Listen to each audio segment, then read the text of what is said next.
My wife said she was leaving for a business conference. But when I saw what she packed in her suitcase, I booked a ticket to follow her, and that decision changed my life. It was a quiet Tuesday evening, the kind that usually passed without much notice. The soft hum of the dishwasher filled the kitchen while the last bit of sunlight slipped through the blinds, casting long golden stripes across the living room floor. I was leaning against the doorway, watching my wife move around the bedroom as she packed for her 3-day business conference. She had always been good at packing, organized, efficient, almost methodical. Clothes were folded with neat precision and stacked into the suitcase like pieces of a puzzle. Her laptop bag sat open on the bed, papers tucked carefully into folders. From the outside, everything looked completely normal. But something about her felt slightly different. Not distant exactly. Just quieter than usual. Every now and then she would pause, standing still for a moment as if lost in thought, before continuing to fold another blouse or slip another pair of shoes into the corner of the suitcase. "Do you think this jacket's too formal?" she asked suddenly, holding it up halfway between us. I stepped closer and studied it, pretending to take the decision very seriously. "No," I said with a small smile. "You'll look like the most competent person in the entire conference." She laughed softly at that, one of those small, warm laughs that always made the room feel lighter. But even as she smiled, her eyes flickered away quickly, like something unspoken had passed through her mind. I didn't think much of it at the time. I walked over and sat on the edge of the bed while she continued packing. After a moment, I reached down to help gather a few things she'd laid out beside the suitcase. "Careful," she said lightly. "My system is very complicated." "Your system," I replied, "is basically just neat piles." "Exactly," she said, grinning. For a few minutes we worked quietly together. The kind of comfortable silence that comes from living with someone long enough to understand each other without words. Then I reached for a small bundle of fabric near the bottom of the bed. At first I didn't even realize what it was. The material was soft, almost weightless between my fingers. When I lifted it, the delicate lace caught the warm light from the window. Lingerie. Not the practical kind she usually wore. This was different. Elegant. Carefully chosen. The kind of thing that looked more like it belonged in a boutique display than packed between business suits and presentation notes. I hesitated for a second before glancing up. She noticed immediately. "Oh, just put that in the side pocket," she said quickly, her tone casual, almost too casual. I nodded and did as she asked, sliding it gently into the suitcase. But something in my chest had shifted. Not sharply. Not dramatically. Just a small, quiet feeling that settled somewhere in the back of my mind. Because in the 4 years we'd been married, I couldn't remember the last time she'd packed something like that for a work trip. A few minutes later, we zipped the suitcase together. She reached up and brushed a strand of hair behind her ear, then leaned forward and gave me a quick kiss on the cheek. 3 days, she said softly. "You'll survive." I smiled and wrapped an arm briefly around her waist. "Barely," I joked. But as she closed the suitcase and set it beside the door, the image of that delicate lace lingered quietly in my thoughts.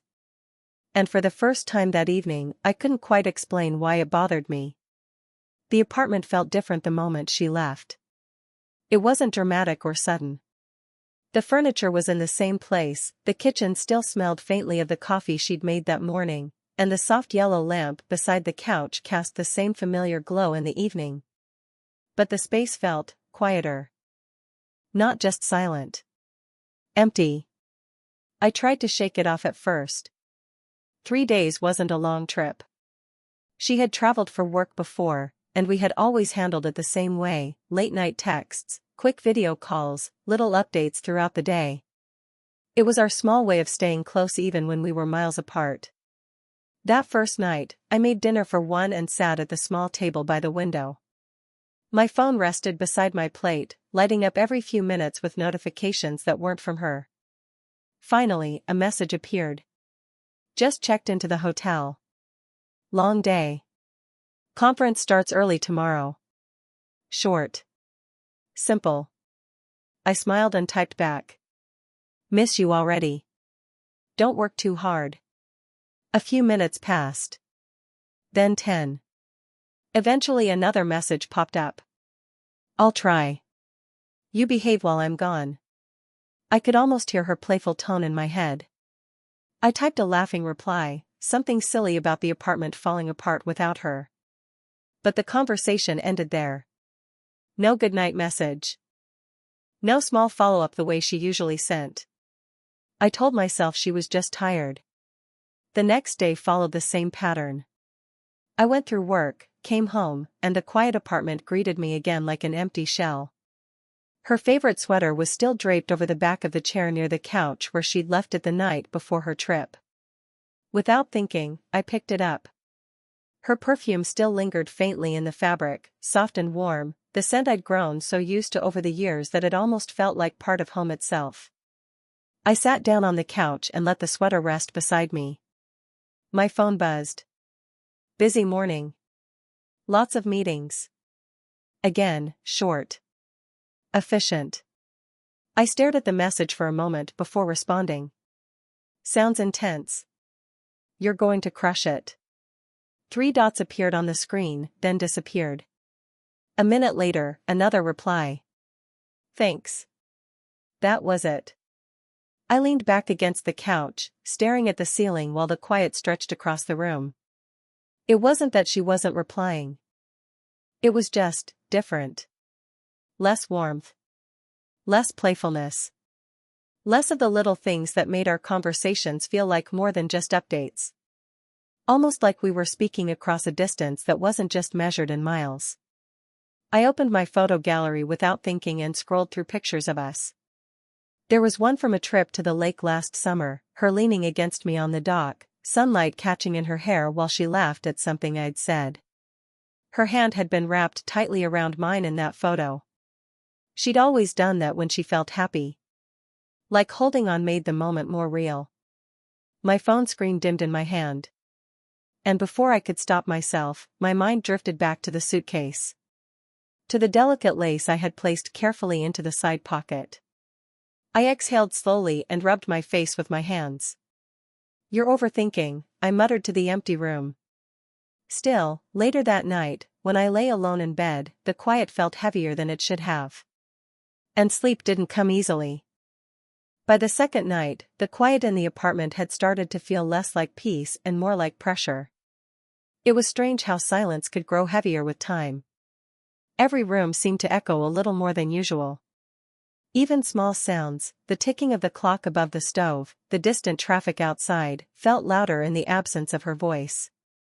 I tried to keep myself busy. I cleaned the kitchen. I folded laundry that didn't really need folding. I even reorganized the bookshelf in the living room, something she had been asking me to do for weeks. But no matter what I did, my mind kept drifting back to the same place. The suitcase. The lace. And the way she had looked away for that split second when I held it up. Around 9 that evening, my phone buzzed again. I grabbed it quickly. Long day. Conference dinner tonight. That was the entire message. I stared at it longer than I should have, my thumb hovering over the screen. Hope you're having fun, I typed back. 3 dots appeared. Then disappeared. They appeared again. Finally, another message came through. Just work stuff. Don't wait up. Something about that sentence sat wrong in my chest. Not because of what it said, but because of how it felt. Flat. Distant. I set the phone down on the coffee table and leaned back on the couch, staring at the ceiling again. Maybe I was imagining things. Maybe she really was just busy. Conferences meant networking dinners, presentations, long conversations with colleagues. I knew that. She had told me plenty of stories about them before. But my thoughts refused to stay logical. Instead, they kept circling back to that small piece of lace fabric and the quiet unease it had planted in my mind. I rubbed my hands together slowly and sat forward. What are you doing?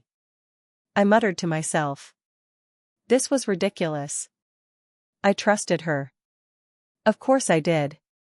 She was my wife. The thought should have settled everything. But it didn't. Instead, another idea had started creeping into my mind earlier that afternoon, and it hadn't left since. At first it felt absurd. Paranoid. The kind of thing people in bad movies did when they let jealousy get the better of them. But the more I sat there in the quiet apartment, the more the idea refused to disappear. I stood up suddenly and paced once across the living room. Then again. Finally, I grabbed my phone and opened a travel app. Her conference city was only a few hours away. Plenty of late flights. I hesitated with my thumb over the screen. My reflection stared back at me from the dark window across the room, uncertain, conflicted. Part of me knew this might be a terrible mistake. Showing up unannounced could look like I didn't trust her. Like I was spying. But another part of me, the louder part, kept whispering the same thought. You just want to see her. That was the excuse I settled on. A surprise visit. A spontaneous decision to show up and take her out for dinner after her long conference day. That sounded normal enough. At least, that's what I told myself. Before I could change my mind, I booked the ticket. The confirmation email appeared seconds later. I exhaled slowly and stared at the screen. There was no turning back now. 2 hours later, I was sitting by the window of a late-night train, the city lights slipping past in long streaks of gold and white. The quiet hum of the engine filled the cabin. I pulled out my phone again and opened that same photo from the lake. Her head resting against my shoulder. Her fingers wrapped around mine. I traced the screen lightly with my thumb. I'm probably being stupid, I whispered to the empty seat beside me. But as the train carried me steadily toward her city, my chest remained tight with a feeling I couldn't fully name. Hope. Fear. Or maybe both at the same time. The hotel lobby was brighter than I expected. Warm lights reflected off polished floors, and quiet conversations floated through the air as groups of conference guests gathered near the cafe and reception desk. Everyone seemed relaxed, business casual clothes, conference badges swinging gently from their necks. For a moment, I just stood there with my small overnight bag in my hand, feeling strangely out of place. I had imagined this moment differently during the entire trip. In my head, there had been tension. Suspicion. Some dramatic discovery waiting at the end of a long hallway. Instead, the lobby felt completely ordinary. Almost peaceful. I checked the conference schedule displayed on a large digital screen near the elevators. Her company logo appeared beside several events listed throughout the day. One session caught my attention immediately. Rebuilding intimacy and confidence in long-term relationships. The presenter's name was hers. I blinked, reading it again to make sure I hadn't misunderstood. My wife had mentioned giving presentations before, but this sounded different from the usual corporate strategy talks she handled at work. Curiosity pulled me toward the conference floor upstairs. The hallway was quieter there. Carpet softened my footsteps as I followed the signs pointing toward the meeting rooms. A faint murmur of voices echoed from behind one of the doors ahead. I slowed as I approached. The door wasn't completely closed. Just slightly open. Enough for a thin line of light to spill into the hallway. I told myself I would just peek inside long enough to confirm she was there. Then I would wait until the session ended and surprise her afterward. But the moment I looked through the opening, my breath caught. She was standing at the front of the room. Confident. Composed. Speaking to a small group of attendees seated in rows of chairs. A large screen behind her displayed slides with soft colors and simple words: connection, communication, rediscovery. For a second, I almost didn't recognize this version of her. Her posture was strong, shoulders back, voice steady as she spoke. She moved slowly across the front of the room, making eye contact with people as she explained something about how relationships can quietly drift apart when routines replace intention. Sometimes, she was saying gently, it's not that love disappears. It just gets buried under everyday life. work, responsibilities, exhaustion. And couples forget how to show up for each other the way they used to. Several people in the room nodded thoughtfully. She clicked to the next slide. On the screen appeared an image of elegant lace fabric. My chest tightened immediately. The point of this exercise, she continued, her voice calm but slightly softer now, is confidence. Not just physical confidence, but emotional openness. When partners feel comfortable expressing attraction and affection again, it often reconnects them in ways they didn't expect. Her fingers gripped the presentation remote lightly. From where I stood, I could see something I hadn't noticed before. The smallest tremble in her hands. It was subtle. Most people in the room probably didn't see it. But I did. Because I knew her. Beneath the confident tone, beneath the professional smile, she was nervous. Vulnerable. And suddenly the pieces in my mind began to rearrange themselves. The lingerie in the suitcase. The quiet distance the past few weeks. The way she had paused while packing.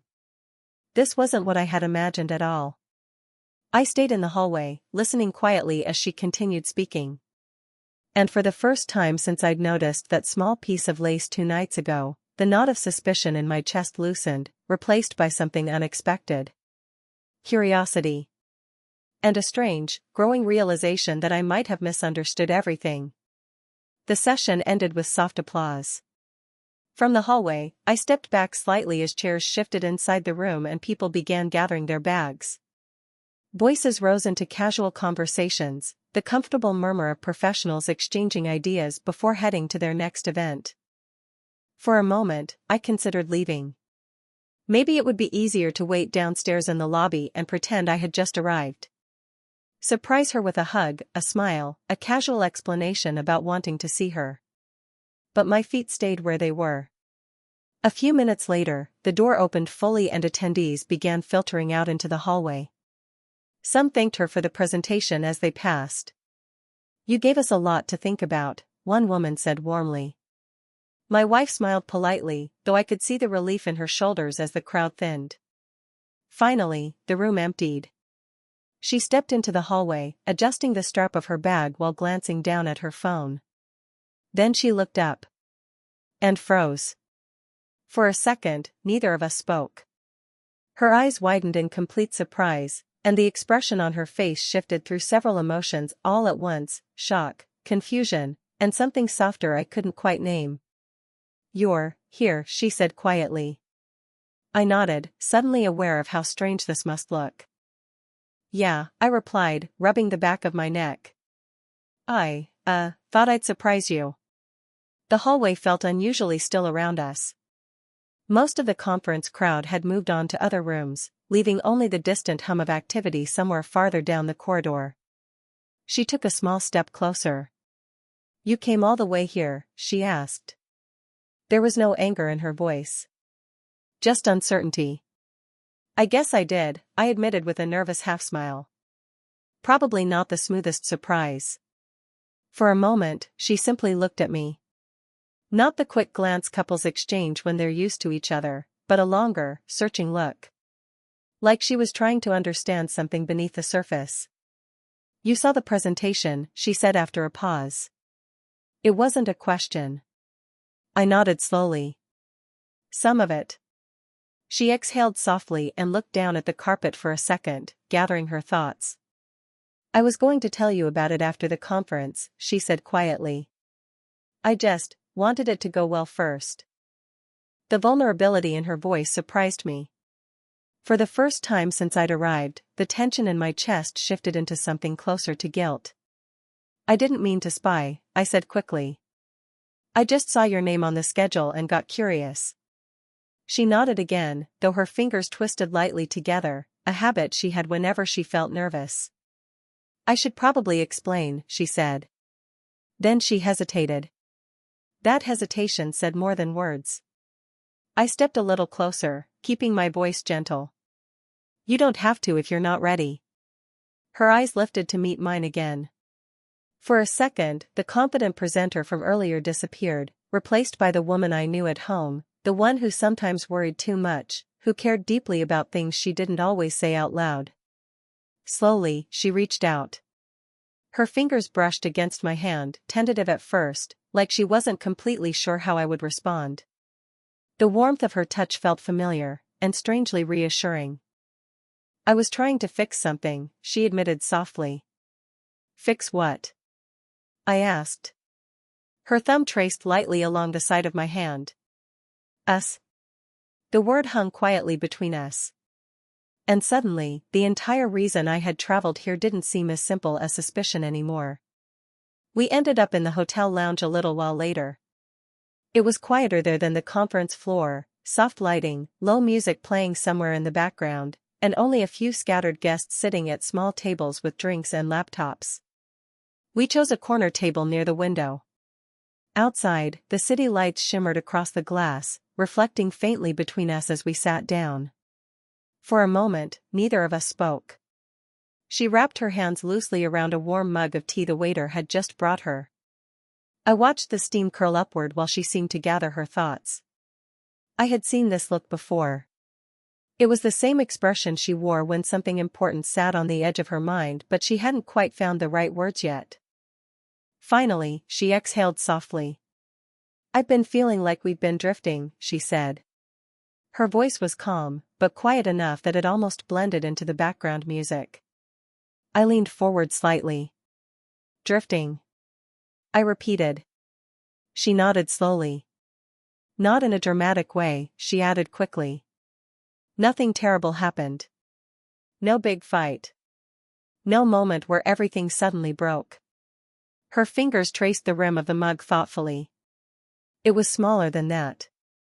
I stayed silent, letting her continue. You remember how we used to stay up late just talking? She asked after a moment. About nothing. About everything. I smiled faintly. Yeah, I said. You always said you were going to bed early, and then we'd still be awake at 2 in the morning. She laughed softly at the memory, the sound warm but tinged with something bittersweet. Exactly. Her eyes lifted to meet mine again. But lately, we've both been tired. Busy. Distracted. We come home, eat dinner, scroll through our phones, and fall asleep. I couldn't argue with that. Because she wasn't wrong. I kept wondering if you noticed it too, she continued gently. That feeling like something was fading. The honesty in her voice made my chest tighten. I thought about bringing it up, she said. But every time I tried, it felt like such a small complaint compared to everything else in our lives. So you signed up to give a presentation about it? I asked, half joking. She smiled again, a little sheepishly this time. Not exactly. She leaned back slightly in her chair. This conference has a workshop series about emotional connection in long-term relationships. My company asked if anyone wanted to lead one. Her fingers tapped lightly against the mug. At first I said no. I raised an eyebrow. What changed your mind? She hesitated. Then she reached across the small table and placed her hand gently over mine. I started realizing something, she said softly. What? That if I wanted us to feel close again, I couldn't just wait for it to magically happen. Her thumb brushed lightly across my knuckles. So I started researching. Talking to counselors. Learning about how couples reconnect after routines take over. I thought back to the slide I had seen on the screen earlier. The lace fabric. The lingerie, I said quietly. She nodded, a small blush touching her cheeks.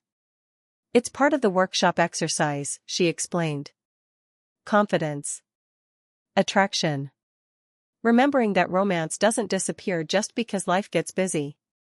Then she looked at me with a mixture of nervousness and hope. I was actually planning a surprise, she admitted. A surprise. After the conference, she said. I booked an extra night here for us. I thought we could have a weekend together, just us. For a moment, I didn't know what to say. All the suspicion that had pushed me onto that train 2 nights ago suddenly felt embarrassingly misplaced. She squeezed my hand gently. I wasn't trying to hide things from you, she said. I just wanted to bring something good back into our marriage. And sitting there in the soft glow of the lounge lights, with her hand warm in mine, I realized she hadn't been pulling away at all. She had been trying, quietly, nervously, to bring us closer again. The next morning felt different.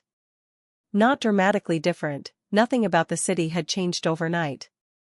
The same streets hummed with early commuters, cafe doors opened and closed as people rushed in for coffee, and the cool morning air carried the quiet energy of another busy day.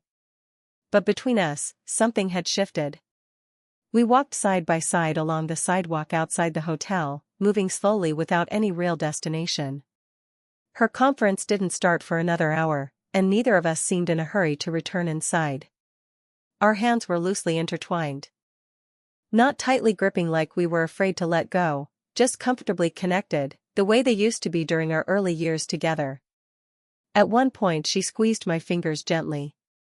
You know, she said, glancing at me with a small smile, most people don't travel across the country just because they miss their wife. I chuckled softly. In my defense, I replied, I thought I was uncovering a dramatic scandal. She laughed at that, really laughed this time, the kind that made her shoulders shake slightly. Well, she said, nudging my arm with her elbow, I hope my presentation wasn't too disappointing. Oh no, I said quickly. It was terrifying. Terrifying.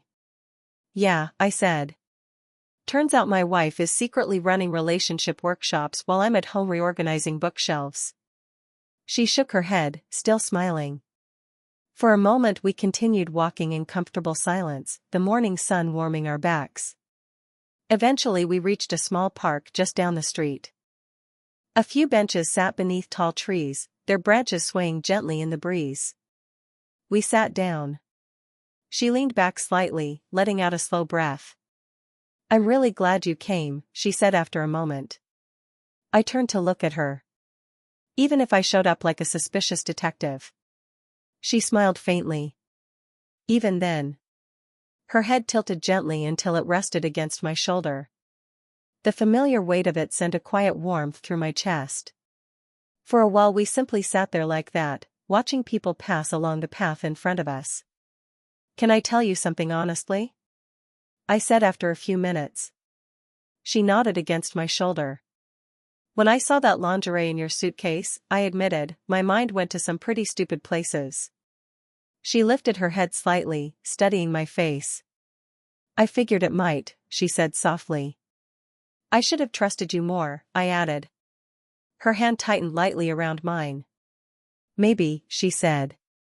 But you also cared enough to come find out the truth. I hadn't thought of it that way.